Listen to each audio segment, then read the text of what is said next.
the industry's going slightly wrong. A lot of what I'm seeing is using generative AI to replace the CFO. Like they're trying to say, okay, right, I'm going to take all this information from your banking and your Xero and your Dext and your whatever and your emails, and I'm going to create really good quality board reports for you. I know some of the people doing this, they're incredibly clever people who are really trying to do the right thing. Welcome back to the New F Word podcast, where we talk finances in business. I'm your host, Colin Hewitt, founder and CEO at Float. We're so glad to be back for season 3. And this season, we've got some great guests that are going to bring a ton of value. We'll be diving further into how fractional CFOs add value, what financial clarity actually looks like, and what systems and apps are leading the way. New guests, sharper conversations, let's get into it. Hey, welcome back to another episode of the New F Word podcast. It's great to have Elliott Gaspar from Ox Consult with me today. Elliott, great to have you. How's it going? Yeah, no, it's been going really well. I'm excited to be here and talk about fractional CFO as an industry, which is something I've got sort of really into. And I've been listening to your podcast and thought, there's such a lot of great people coming through here that I just wanted my chance to add a bit of a voice and try and talk about something that I find interesting. So excited to dive into it. Yeah, well, why don't we start there? So I know, we connected. I think you've recently moved into this space around fractional CFO work, and I know you're jumping in with a real passion for it. Where did that come from? Tell me more. Yeah, it gives me a chance to talk about a couple of things. One is why get into it and why do it, right? So I sort of became a fractional CFO because I love problem solving. So that's my key driver throughout my whole career. Problem solving is what I've done. And I think actually fractional CFO services are a great problem. The industry as a whole is relatively young, or maybe it's not super young, but it's grown really recently to where it's sort of a LinkedIn buzzword now, right? And I don't think yet the problem of how to deliver a quality, value-driven fractional CFO service has really been solved. So that's why my sort of passion and ability to talk about it and sort of the day in, day out of being in that industry has kept me quite interested in it. And I'll probably talk about the types of people that become a fractional CFO, because I find this one of the problems. So in my experience, there's 3 types of people that become a fractional CFO. The first are incredibly experienced, knowledgeable CFOs that are getting towards the end of their career. And they've spent their career in FTSE 100 companies. They've led very large organizations and been extremely successful. And they sort of see fractional CFO as a way to wind down towards retirement. And what you're going to get from that is they're going to turn up to your monthly, quarterly board meeting, say something incredibly insightful, and sort of leave and collect their check, right? And that's their input.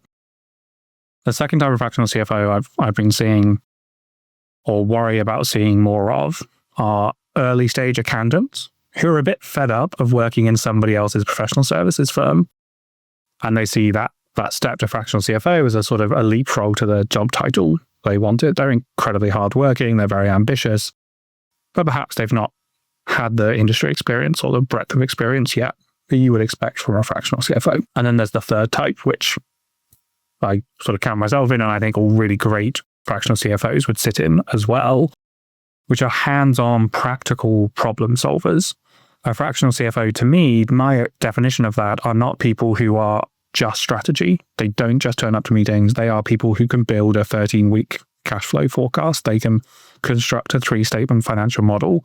They know how Xero works. They can connect Xero to Dext. They are hands-on people who will set up a process, design the process, bring an understanding of best in class. And that's a fantastic service to have. And I think as a whole, fractional CFO is just not well defined, it's not well understood, it's not well priced. It's all out there for the taking. And that's sort of why I've got quite into it as an industry. And so you're obviously, you want to position yourself in that third category. How did you get there? And what was why not continue on in the existing kind of traditional CFO capacity? My career has been a sort of conclusion of not doing the average accountant's journey, right? So a lot of accountants spend their whole career looking backwards and inwards. And I've spent my whole career looking sort of outwards and forwards. And that's just a function of the roles I've been very lucky to be in. I also didn't grow up through a professional services company or industry. Like a lot of accountants will go, they'll do time in audit, they'll do time in whatever, and they'll go through that professional services ladder. I, before being a fractional CFO, was an in-house accountant. That's where I've always been, in the company, in the startup, in the team, solving the problems, putting in the systems, hiring the team and seeing that whole thing through. So it felt quite natural to then move on to, great, I can grow a startup. I can see a startup go from pre-revenue to 400 million. I can see a startup raise hundreds of millions of pounds.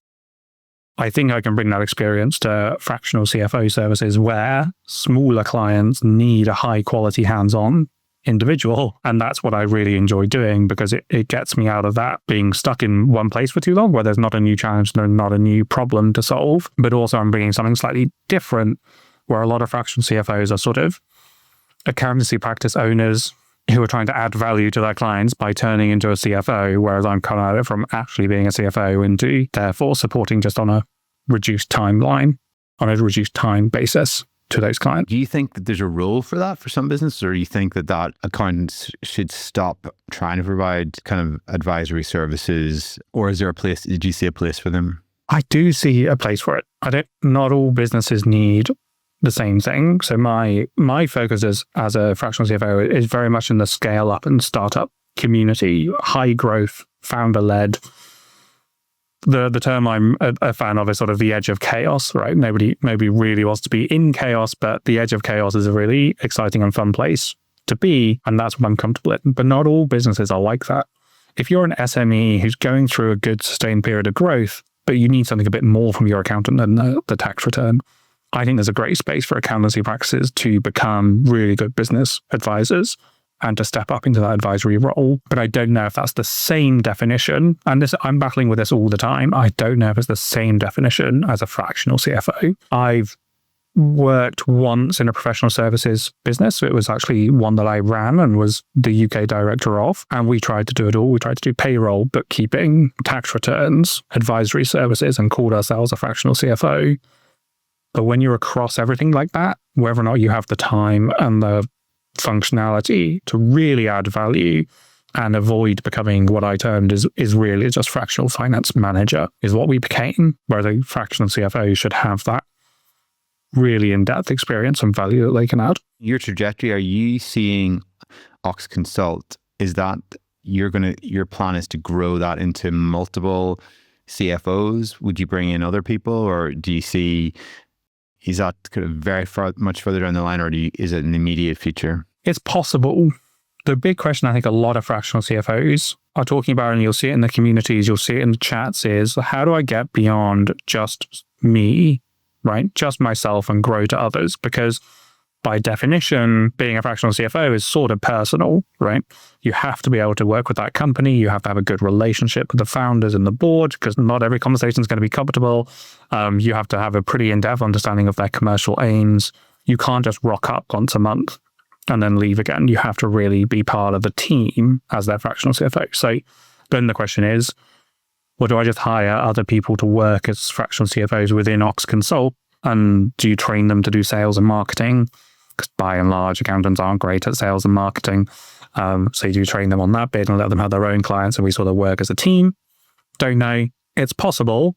I struggle to see how the fees work and how everybody's happy in that situation. The other way you do is you go back down in breadth, right? So a lot of accountancy firms work up to offering fractional CFO services. Can you start a fractional CFO services and work back down to accountancy and bookkeeping and payroll? Would be hard. I've led that sort of company. It was difficult. The third option, which I'm very keen to explore, and I think a lot of sort of the late bit of 2025 will be spent exploring, how do you just share skills and resources? There are a lot of fractional CFOs. I think there must be a lot of fractional finance managers, and there must be a lot of fractional sort of FCs and bookkeepers out there in the UK and abroad. So how do we get sort of a partnership going where my background's in high growth fundraising, team structuring systems? It's not in international tax advisory, right? So if I found another fractional CFO that does have that background, can I bring them into the business when I need them and how I need them, so that we're sort of learning and using each other's resources and grow in that way? that's interesting and something I do want to explore a bit more. Once I've got my own sort of cash flow sorted and a bit more sustainable, then maybe we move on to looking at how you grow in a sustainable way without losing that value. Absolutely. And it does feel like we're still early days in this community, like more people are coming in, more businesses becoming aware. So I think it's an industry that's going to really grow for the next couple of years. And yeah, you could find yourself becoming, needing to expand and needing to add, or like you say, you might find that that creates more problems as well. So I guess it really depends on what your appetite is, but we're seeing people, even on this podcast, go in different directions on that one. And I think there will be a period of experimentation. And I think that's what's so exciting about the fractional CFO industry is that it hasn't been solved. There's not a playbook of this is how you grow the fractional CFO business. Like I'll start on page 1, I get some clients, on page 2, I do the next thing, right? Because there are lots of people trying lots of different things, and some people are going to get this right and really grow a firm that means something and adds value, which I think is really interesting to do. I'd like to be one of those people. I don't know how I'm going to work it out. I'm still trying to work up to a set of services and descriptions that I think really work, because, we sort of didn't touch on it yet, but that's the other problem of fractional CFO is people don't even know what it means, right? Colin, you're doing a fantastic piece of work through this podcast of really diving into what it means to be a fractional CFO. But unless my clients have listened to this podcast, the first question is, I don't even know what fractional CFO is. Can you talk to me about that a little bit as well? So solving for that, right? Yeah, it's definitely coming up. I'm seeing that come up more on some of the posts I'm doing. Somebody said the other day, can anybody just give themselves the fractional CFO label as just another term for somebody who can come in and give some sort of financial advice? I mean, it probably does happen in other fractional roles too. But I was chatting to somebody on this podcast who was saying that they're seeing a real demand for fractional CEOs, which was surprising to me. I hadn't heard of that before, but it's for technical businesses that are looking for, they want somebody else to come in and step into that fundraising role or that dealing with the board and just want to crack on with the product. But you wouldn't really bring somebody in to be a fractional CEO unless they really had CEO experience, actual CEO experience of running a company, dealing with a board, raising money. You just wouldn't really think about it. But I think people would bring in a CMO or a CFO. Maybe you wouldn't ask them the question, have you ever been a CFO, or what qualifies you? And, it's trying to educate people into that role of, this is why I qualify for this specific job that you need me to do. Yes. And I think that's another thing that is so important in the industry and so often talked about on LinkedIn, and then no one ever lives by it, right? Is that so many people talk about the most important thing is skill, attitude, experience. And yet I'm still day to day battling against industry experience being the top requirement, right? Founders will sort of talk openly about the best thing about startups is that we focus on your ability to solve a problem, not your background. But then when it comes to a finance function, there seems to still really be this barrier of, have you worked in our specific, B2B SaaS vet technology for horses before? I'm like, no, surprisingly not. What I have done is I've grown a company to 400 million of revenue. I have fundraised $600 million worth of funding. I have grown teams. I have all of these stepping points, and you can sort of point to the life cycle of a startup or a high growth scale up, and you ask them 10 questions and you'll be able to pinpoint the problems, because most of them are not unique, right? You go through relatively similar growing pains on that journey. And the key thing is, therefore, you would want your fractional CFO to be someone who's been there, done that. We've solved this problem. We've moved on ahead of it, right? Which is, I sort of buy the industry argument for stuff like a CMO. How do I market my B2B SaaS horse vet technology? Maybe you do need somebody who knows how to do that. Do you need your CFO to know that? Possibly not, really. And so that's one of those things, that disparity between what LinkedIn tells you people are looking for and what people are actually looking for when you sit on a call with them. Horses for courses, they might say. Well, exactly. I didn't even see the pun in front of me. I could have used it. That's good. I mean, raising 400 million or 600 million and getting a company to 400 million revenue, that's something that, not a lot of people get to do in their career. How were those experiences? Was it stressful? Like, what was your favorite part? I'd love to know a bit more about that. The number's slightly cheating because a lot of my background's in private equity backed companies. So the fundraising tickets are just very large fundraising rounds, right? But it is a lot to raise $600 million, and that's been a mix of private equity, debt, and VC funding. It is stressful. It's never not stressful to go through that. And I certainly feel like the last 10 years have felt like 20 years to go through it. But I consider myself really lucky. I seem to have built a career out of being in the right place at the right time, where my particular skill set's been helpful. And I remember some parts of my career have not been as fun. Sometimes you do need to just put in a lot of work, a lot of hours. When I was working with private equity-backed businesses, I was working a very high number of hours, 70 hours a week would be sort of the common bit, and you find yourself in really silly situations. We would have, on Fridays, we would be trying to organize calls between the shareholders and the new funders and whatever, and we'd be on the call saying, okay, can you do a call at 6 p.m? No, I can't make it. Oh, can you do 7? No. Can you do 8? No. Before you know it, you're agreeing to a scheduled call at midnight, right? Yes, I'll log in at midnight and we'll talk about it. And that was the sort of the world that I was in for several years. And that was quite stressful.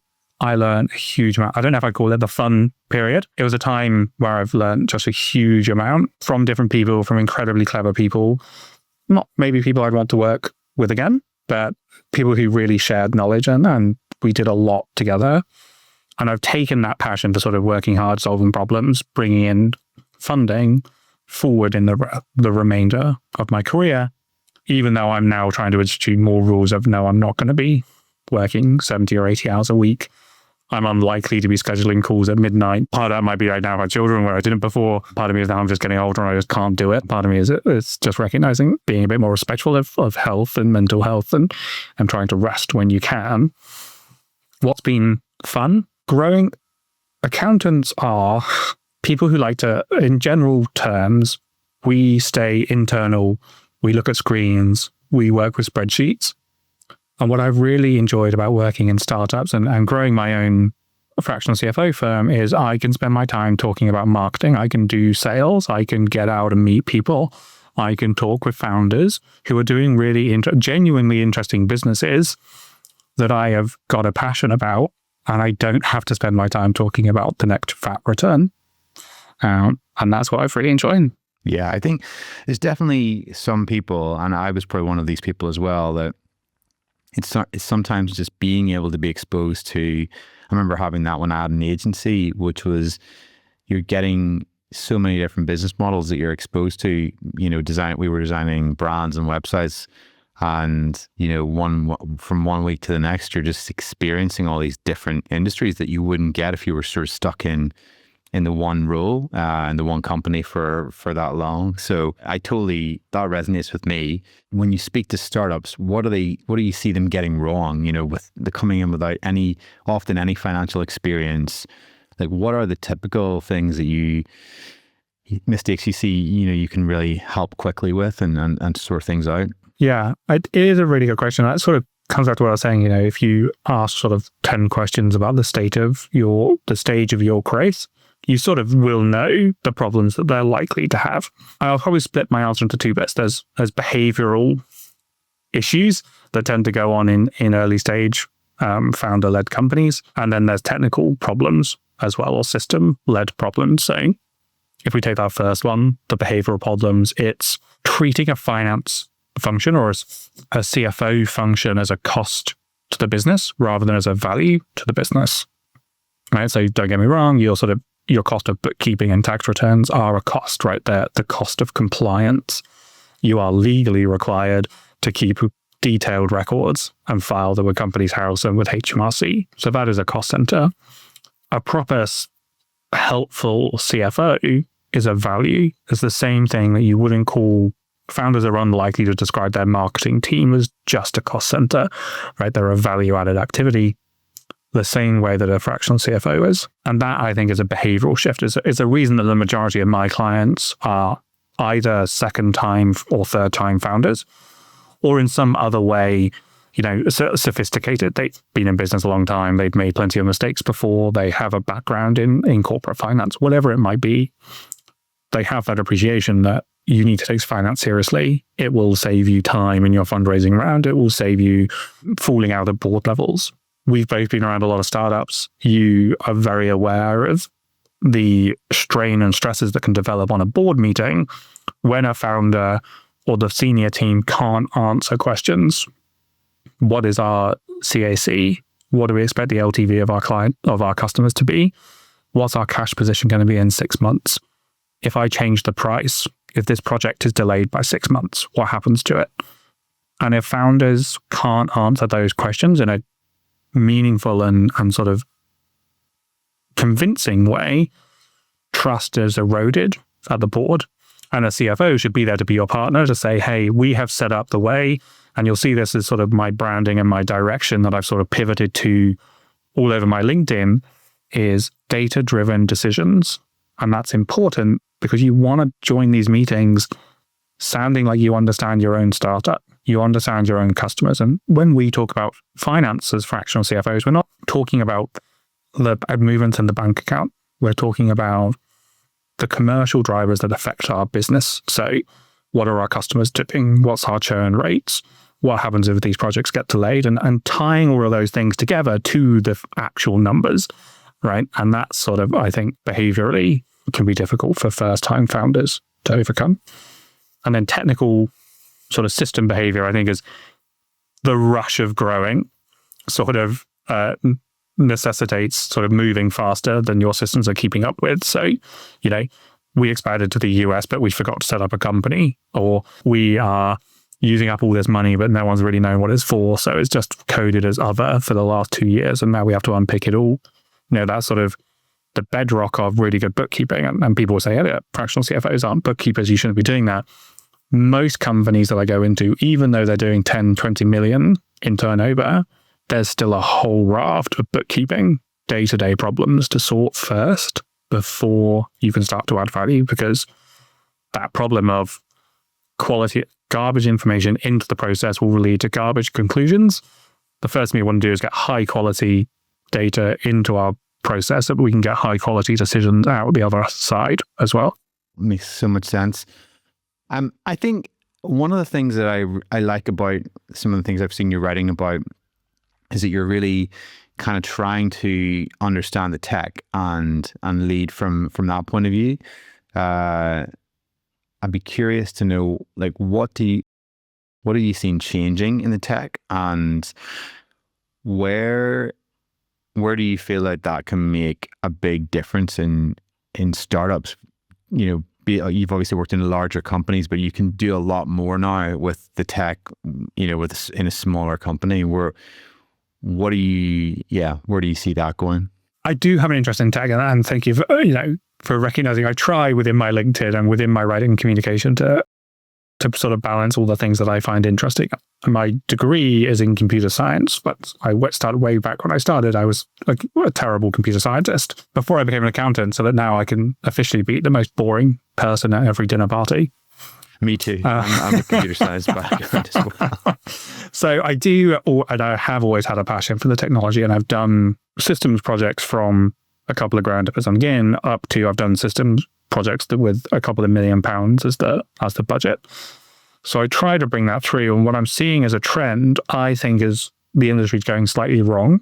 A lot of what I'm seeing is using generative AI, these outputs, to replace the CFO. Like they're trying to say, okay, all right, I'm going to take all this information from your banking and your Xero and your Dext and your whatever and your emails, and I'm going to create really good quality board reports for you. I know some of the people doing this, they're incredibly clever people who are really trying to do the right thing. I don't think that's where the value is. And this might be what I decide at the beginning of 2026 is where I want to spend my efforts. Is I think the right use of the AI is at the lower levels of the finance function. What we want to do is, I just said, I spend a fair bit of time talking about bookkeeping problems. I don't want to do that. I have to do that so I can get good quality information into the decision-making process. And I don't see a lot of people putting AI to use to do high quality bookkeeping. Here's the contracts our clients sign. Can you, as the AI, go through that contract, design the bookkeeping, design the journals. A big change that startups go through at a certain size, so they'll go from what we call cash accounting to accruals accounting. That's going to suddenly involve all sorts of month-end journals. You have to understand contract terms. You have to understand value. You have to understand what the movements on the balance sheet should be. And it is prescriptive, right? There are rules, there are regulations, there are ways of doing this that are well understood. And I think that's a fantastic place for AI to have an impact, to become your AI finance manager and bookkeeper, so that CFOs can have quality information they rely on without having to spend lots of money on people. And that would unlock quite a lot of growth in startups, right? And I think maybe that is the way you would grow a fractional firm, by saying, you know what, we're going to use the people to do the fractional bit, but we're going to develop the tools that are AI agents that are going to replace the day-to-day bookkeeping and free people up to really add value instead. So that I really like. Have you seen anybody moving into that? Like, is there anything you've seen that looks like they're moving in that direction? I yet to be convinced that there's a system that deals with the problem of bad information. There's not relying still on some person coding the journals correctly, knowing the customers correctly, taking the data out of HubSpot correctly, and putting it in. They sort of are predicated on the idea that the day-to-day bookkeeping is right. I think, I could be wrong. There could be lots of tools. Maybe after this comes out, I'm going to get bombarded on my LinkedIn with, what are you talking about, Elliott? My tool does this perfectly. Please buy our service. I don't know. I haven't seen it. I had a quick go, as you might imagine. I asked ChatGPT about this last week, and it's given me some tools to look at. Very excited to get stuck into them and see if they really solve that problem.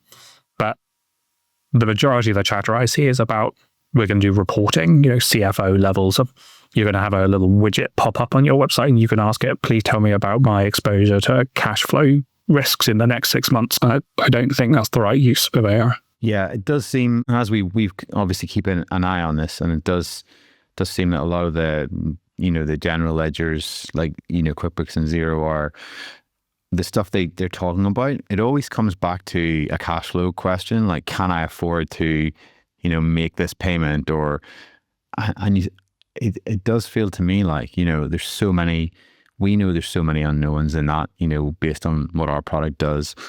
If you haven't got it's very hard to look at it from just an AI point of view. It'd be hard to look at it even, from a very intelligent, human to understand, until you've got everything out on the page as well. Tell me about, what your plans are.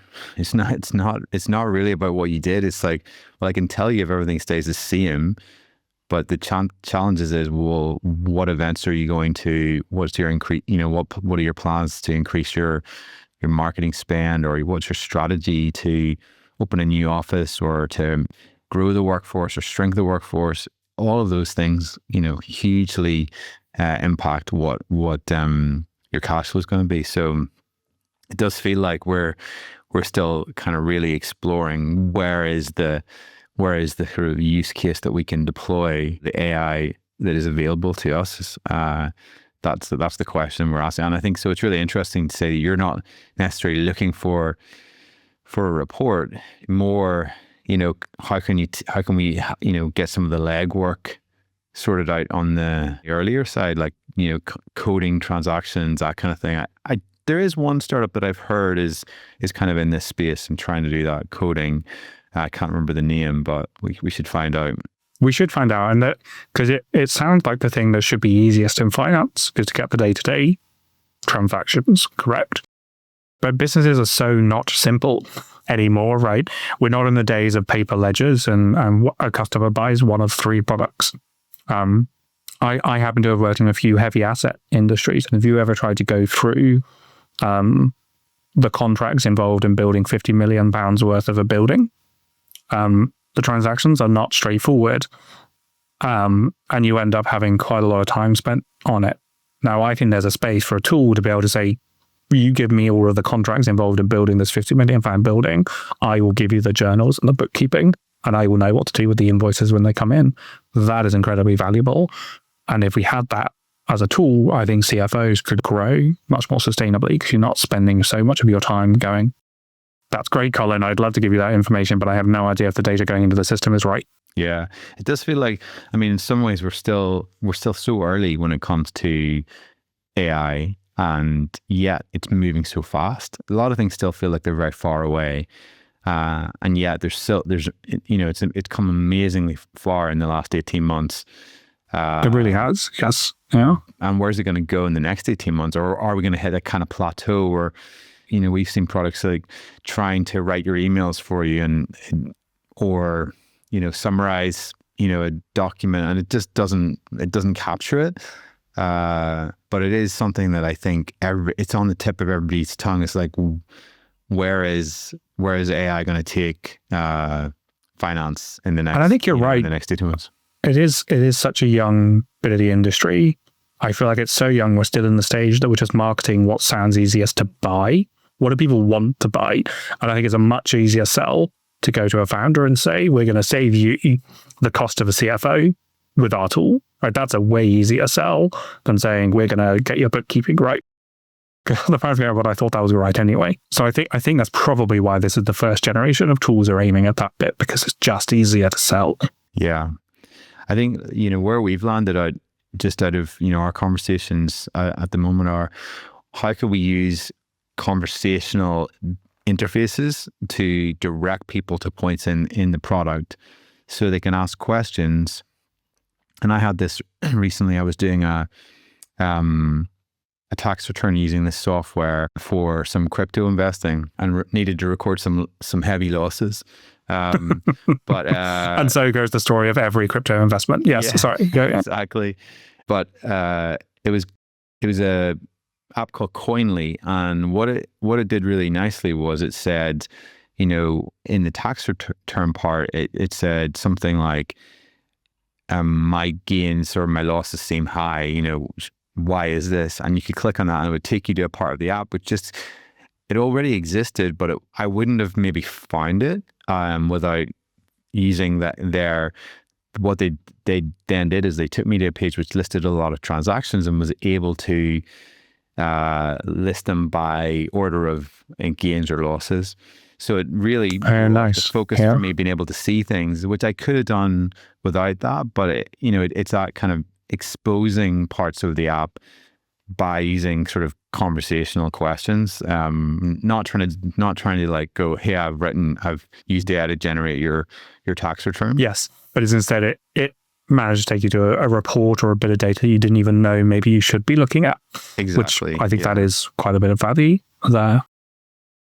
Yeah, no, but it's going to be interesting to see. I always come back to the analogy of the washing machine. When we got washing machine, we were told like washing machines would give us incrementally more leisure time, and in reality, it just made us expect to be more productive, doing more things. So we've got our washing machine, our dryer, our dishwasher, all kind of working away in the background. We're expected to work more hours and I think that's kind of the danger, like you say, you're now taking on 10 clients where you wouldn't have dreamed about it, a couple of years ago, because you can do more with the tools, but you're expected to deliver more and, charge appropriately. So there's a risk, I suppose, that, you're getting all this work done, but you're still having to bring the value, which is the headspace and the concentration. And,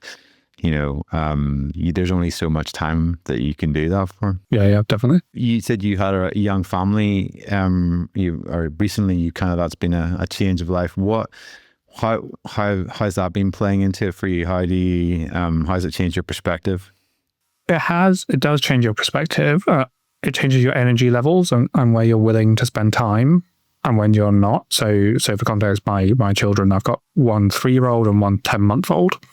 So we're still very into the throes of sort of early young children parenting. So whether or not you're going to get sleep through the night, what time are they waking up, how many breakdowns and tears, and so much of your energy is used, I'm going to say, in a much more productive way by raising children, right? That you don't have the same levels of energy or dedication to 70, 80-hour work weeks.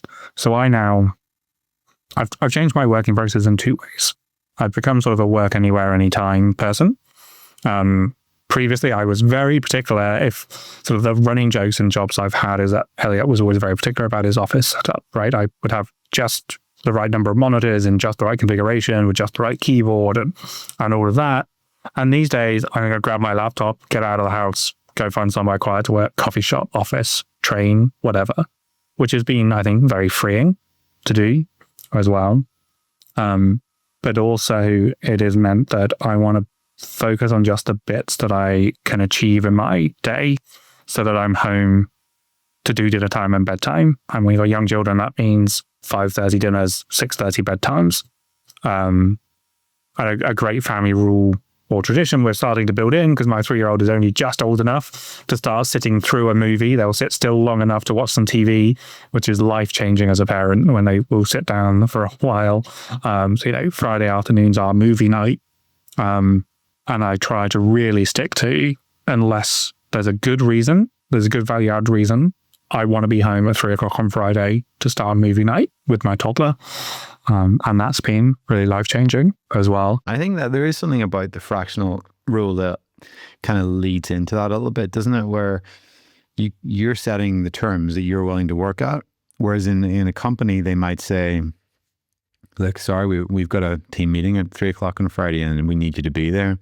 Whereas I think from a fractional point of view, you can just say, maybe you're going to have to find a different fractional CFO, but, Yeah, hopefully exactly. Companies can be flexible too, but I think there is more flexibility for you to set your own parameters. And especially you get the chance of fractional CFO, I think, has a lot compared to being an employee to set the terms of a relationship early on, right? So I go into the new contract with the client and we talk about flexibility, workload. I tend to structure my services around fixed fees. I'm not a huge believer in day rates because founders don't want to be surprised by their invoice, right? They want a sort of predictability to it. So we have that conversation straight away that this will be the fixed fee per month and this roughly equates to this amount of time, but I'm not going to be tracking it. If it turns out, we both know that there's been a sustained increase in workload, sure, we'll talk about the fee again.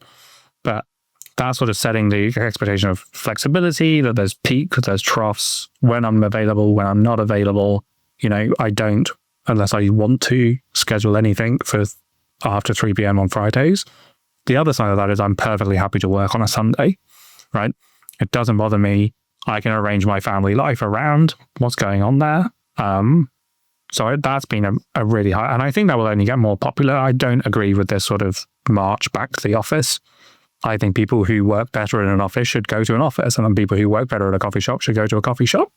And for me, I don't work very well in the house, so I will leave the house and I'll go to where I need to go. But retaining that flexibility has been a really important part of fractional CFO work as well. Yeah, brilliant. It's sort of kind of wrapping up. You mentioned that you see fractional CFOs coming together in communities to sort of share knowledge. And I know you started a WhatsApp community that it looks like it's thriving. I'd love to hear a bit more about why you did that and what surprised you about what you find in the process. Yeah, we did. So I launched, it's called the Fractional Finance Forum. We launched a few weeks back and it's been going really well. So we've now got 60 fractional CFOs in a WhatsApp community, pretty active. It's been a fantastic way to sort of learn about what other people are doing, what their skills are. And I was talking about how do you grow that fractional CFO firm, and is it by leaning on others that have got experience? And the Fractional Finance Forum has been a really good way to see that people will do that. They will happily share information. And we've had, I think, 2 days into it, 2 of the members of the forum jumped on a call together to discuss a problem that one of them was having. And it was just free advice and friendly information. Just earlier today, I've jumped on a call with one of them to talk through cap tables and how that works in a sort of an ASA scenario. So we can share that information. That's been really, really nice. And just as we've touched on throughout this call, the problems of how do you grow, how do you scale. So having 60 of us all together where we can talk about that is really, really good. So it's just there to share data, share information, talk about the struggles. If somebody wants to ask about marketing practices or they don't know much about international structuring, whatever it is, we can all come together. What does it grow into? I don't know. Hopefully it continues to be a supportive space for fractional finance professionals to come together where they don't have to act professional. One thing I think as a finance, if you're a qualified accountant, you're expected to always present yourself really knowledgeably, really professionally. So having a space where you don't have to, you can just ask questions, say you don't know something and no one's going to mind. I think that's really important. My next mission with it is to find non-CFO fractional finance professionals. There must be fractional finance managers, fractional tax accountants out there operating in the UK, and I would love to see more of those and talk to them about how they do their business and to have them join the fractional finance forum as well. That would be fantastic. That sounds really interesting. Yeah, that could be the next subgroup to emerge from that. But yeah, I think it's really, really powerful. And obviously larger networks like the CFO Center and other groups would maybe have that organically, but you're almost creating this as the kind of grassroots movement of that, where people can just share Yes. and save so much time as well, because we do go to the communities rather than Google now, I think, to try and find out, like, just tell me what apps you're using, or tell me, who do you know who's an expert in this, and we put so much value on those personal recommendations. It just saves so much time. It really does. Those are going to see huge value coming from that group. The value in those groups, I think, is a really important point, right? And I want to find out how we harness that. So from next week, I'm going to try and see if we can find a way to properly record the knowledge. If there's a good app recommendation, if there's a good service partner recommendation, if someone's do we have a list of this somewhere that we can sort of build over time into, like, here's the CFO playbook of the tech stack, the service partners, whatever it is we've been discussing, so that we're actually collecting data and creating something valuable that all of us can access within it. I think that could be the next AI solution, to have an AI bot join your WhatsApp group and then be able to, like, ask it questions and yes, be able to reference things, because it is one of the things, like, I don't think we're going to see an app that replaces AI, because nobody wants to join another app. Even the Telegram for me is like too far, to go, because I don't want to have to open up another app and check and get notifications and but WhatsApp's always there and it's part of your life. It's just that it has flaws in terms of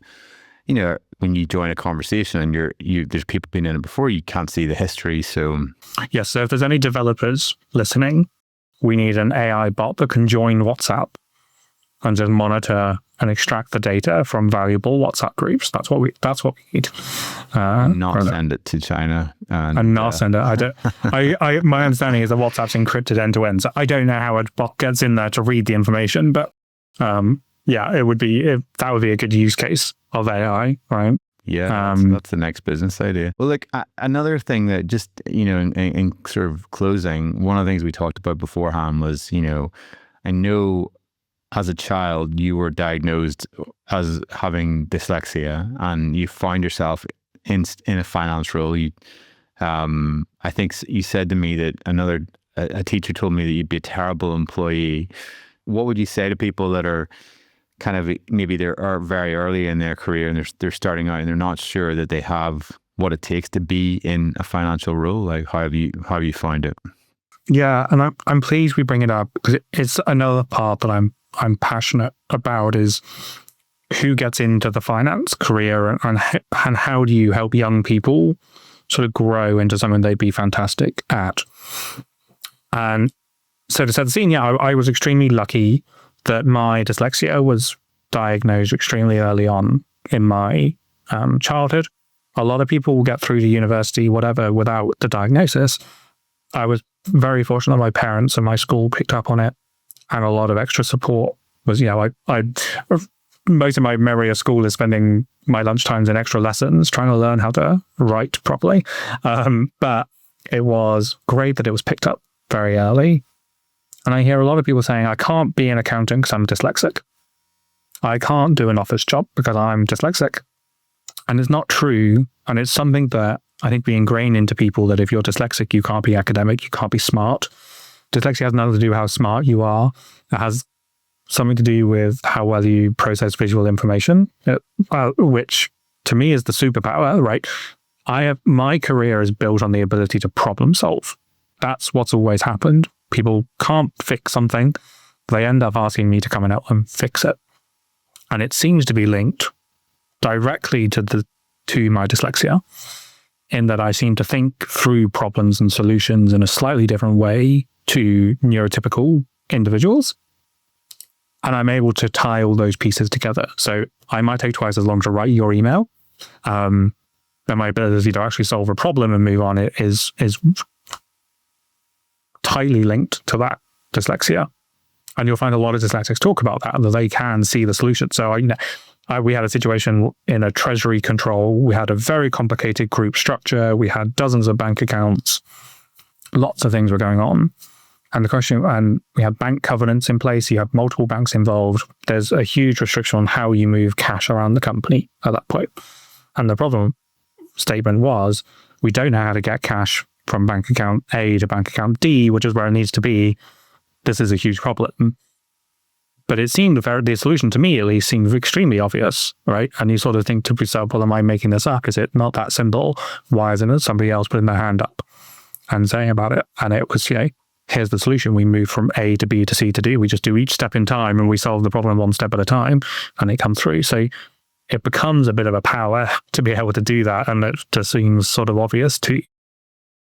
So I would say to anybody who feels the same, the way you grow in a career is to be the person who knows how to fix something and to come through and good on that. Right. So that, if you can do that, and if dyslexia helps you do that, it doesn't matter that you're bad at writing emails. That's not what's going to get you through your career. If someone can rely on you, if they say, you know what, Colin's always going to be my person. If there's a problem, he knows what to do about it. That will get you much further. So just to anybody who's listening and think that is the most important thing to take away from it. Don't worry about your English grades. Yeah, right? Absolutely. I have to be careful because my wife's a teacher, so I can't say that too much, but don't worry. I did terribly in school. It was not my forte. It's not an environment I've thrived in. And I'm pleased and happy with how my career turned out afterwards. So don't let your performance at school dictate what happens afterwards. Fantastic. That's a great note to finish on, Elliott. Thank you so much for joining us. We'll drop a note to how people can join the Fractional Finance Forum. That's what we're going for.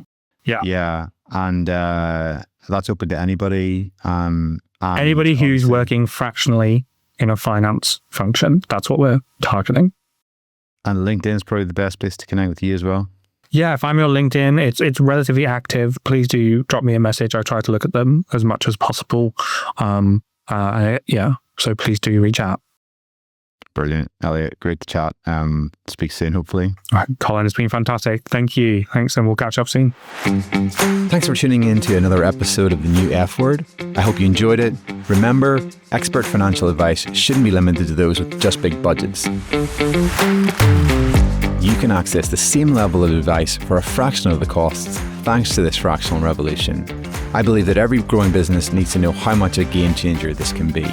So if you loved the episode, please consider subscribing to the show. It'll help us keep doing what we're passionate about, and feel free to share this episode with others who might find it useful. Finally, we'd love to hear your thoughts. Feel free to connect with us on LinkedIn. See you in the next one.